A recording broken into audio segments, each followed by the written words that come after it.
சக்தி சமையல்ல நம்ம பார்க்க போகிறது இப்போ ஒரு சுண்டைக்காயும் உருளைக்கிழங்கும் போட்டு நம்ம ஒரு காரக்குழம்பு தான். இது எப்படி செய்யலான்னு பார்க்கலாம் வாங்க. ஒரு கடாயில் நல்லெண்ணெய் சேர்த்துங்க, கடுகு ஜீரகம் சேர்த்துங்க. சேர்த்துட்டு நல்லா வெடிக்கட்டும்.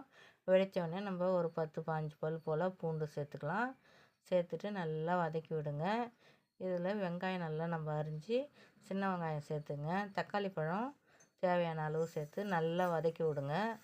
நல்லா மசிஞ்சு வரட்டும். இது கூடவே தோல் சேர்த்திய உருளைக்கிழங்கும் சுண்டைக்காயும் போட்டு நல்லா வதக்கிட்டு இதன் கூட மிளகாத்தூள், மஞ்சத்தூள், உப்பு எல்லாமே புளி தண்ணி சேர்த்து நல்லா கொதிக்க விட்டு இறக்க போகிற ஸ்டேஜில் நம்ம வறுத்த வேர்க்கடலையை பொடி செஞ்சு இதை தூவி இறக்குனா சூப்பரான சுவையான உருளைக்கிழங்கு சுண்டைக்காய் காரக்குழம்பு ரெடி ஆகிடும். ஒரு இதுமாரி ட்ரை பண்ணி பார்த்துட்டு கமெண்ட் பண்ணுங்கள், சப்ஸ்கிரைப் பண்ணுங்கள், பக்கத்தில் உள்ள பெல் ஐக்கானே டச் பண்ணுங்கள். அவ்வளோதான். நன்றி.